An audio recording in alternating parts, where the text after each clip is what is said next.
buy them just because we were younger, you know what I mean? So like now I'm 52, I wouldn't be able to win a single race with that, but I would compete just for the, the shits and giggles, for me, it's all more about the fun, but I know that thing's going to be fast. I could just tell it's fast. It's a champion bike, man. It's a champion bike. I don't even know if you guys can see it well or not, but it's pretty too. Like it's, when it was new, it must have been a really nice bike. The fact that the decals are still relatively legible on it is pretty cool. So back brake, back wheel, probably I'd even leave the same pedal. I'd leave it as original as I possibly could. That bike looks pretty darn original. So I don't know what happened to the back brake. When I found, this is how I found it, right? It was just no wheels and whatever, but obviously not the original wheels. But I'd like to take it into a bike shop, say, let's get this thing fitted in for me. And so, I wouldn't get it like a professional fit done just because it's not worth it on something this old.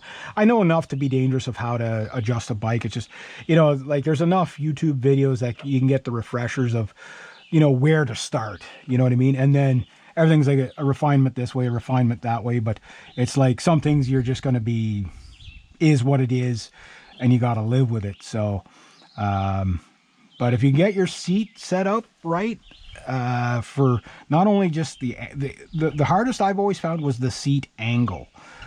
Because what's comfortable for you one day on one surface seems to not work on another. Like if you're like going up into the Gatineau Hills, for example,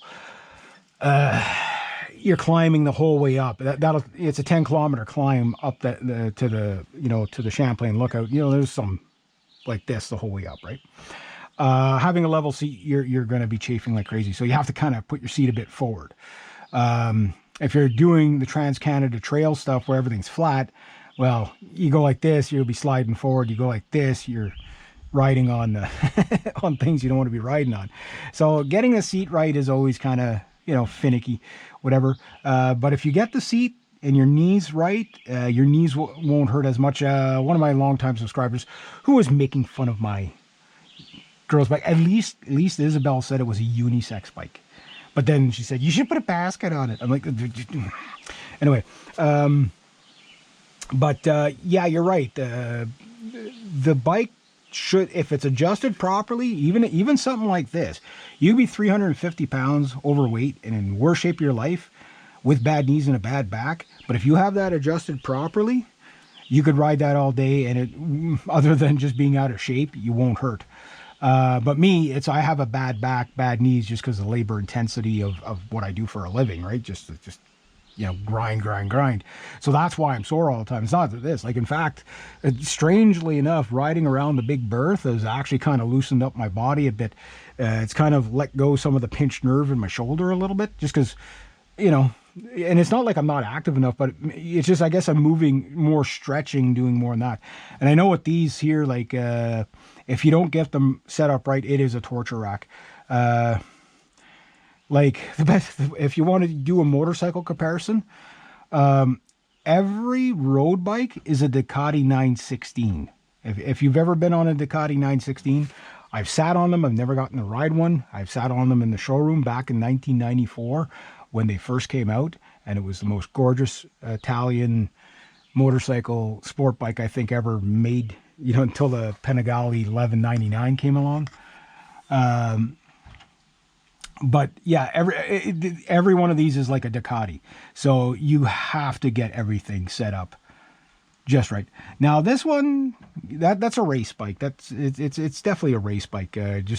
Like you're gonna be pretty tucked in on that one. But it does have a pretty high headset. Like it's high enough. But that could have been just the rider who had it said, hey, I'm 6'3". I gotta, like I can't slam it down any further or I'll be like kissing the front tire or something like that. But like that there for me, I did sit on it with both wheels on it, just to see where I was going to be positioned. And I remember I was like, hey, geez, I might not have to tweak it that much, but I would tweak it, go do a 100K run with a bunch of people. Not competitive, like just like go on one of those charity runs wherever more just I more just want to meet people rather than compete with it.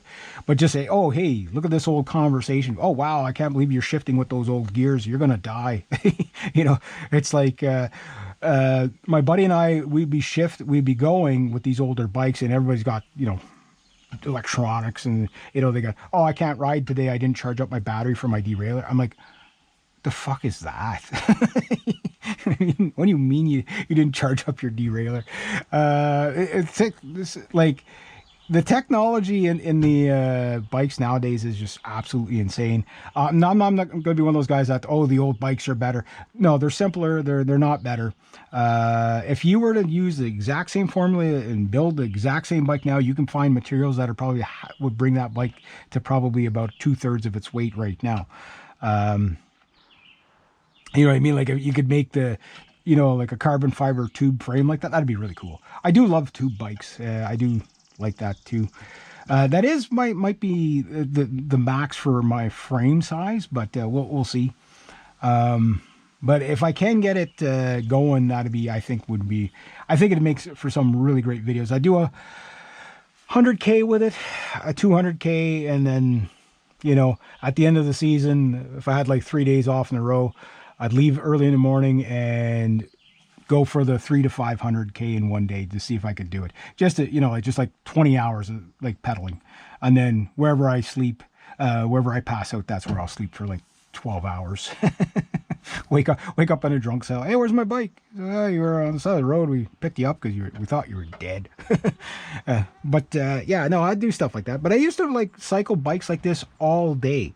Like, and I mean all day. Like, we'd leave at like 8 in the morning. My buddy and I would leave at 8 in the morning, hit all the trails. We'd end up, we'd cycle from Ottawa to Lanark County, which is, just before Stittsville, and back in the same day. So, like, but we'd be getting back at like 9 o'clock at night. But we'd stop here. We'd hit all the beaches, socialize with people. Like, it was just so leisure. Okay, we'll ride 25 minutes, go, buy a, good, proper hydration, Oh yeah, we'd get all we'd be eating chocolate bars and like meat sticks and stuff like that. You got all these other people with protein bars and all that. It's like, it's like, yeah, just, don't overthink it. Just go out and have fun. You know what I mean?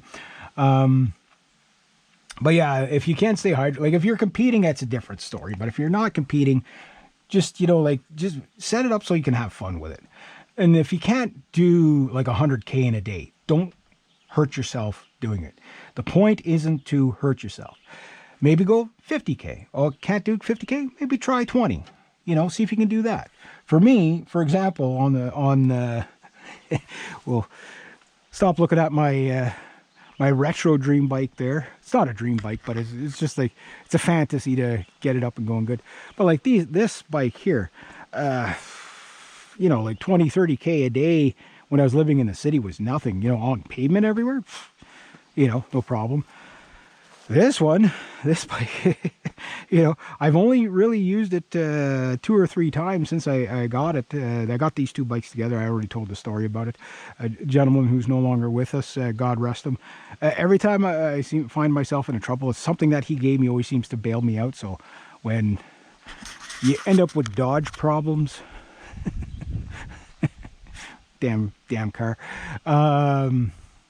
Yeah, so I took that out to neighboring towns. So it was probably, round trip was probably about 30, 35K on this thing. And this thing's slow. Like, I mean, look at the difference between the Bertha tire and that. Like, there's just no glide to those little bikes. But they're great, though. But they're not, mountain bikes suck for long distance.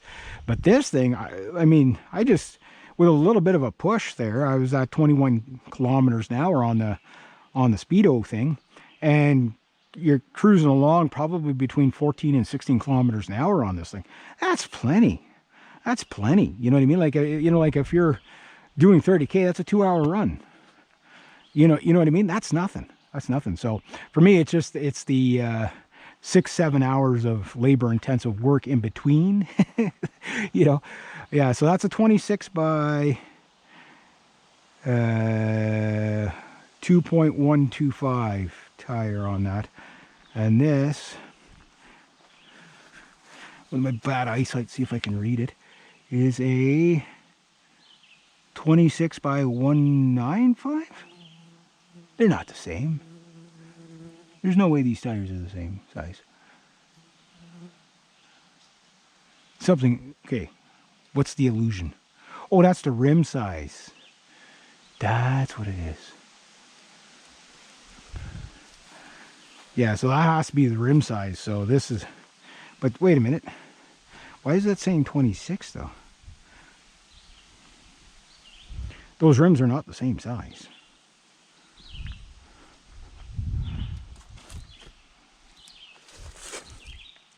I know the tire, that tire is definitely taller.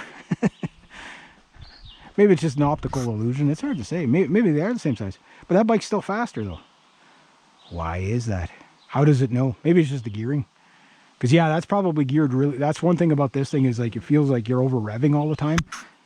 Because it gears so slow, like you're sitting there, meant for big hills. But both bikes probably weigh about the same. But I know for a fact that thing's gonna fly. That thing's gonna fly for sure. All right, anyway, I've had a long enough day. I'll deal with my chickens a little bit later this evening. And yeah, there we go.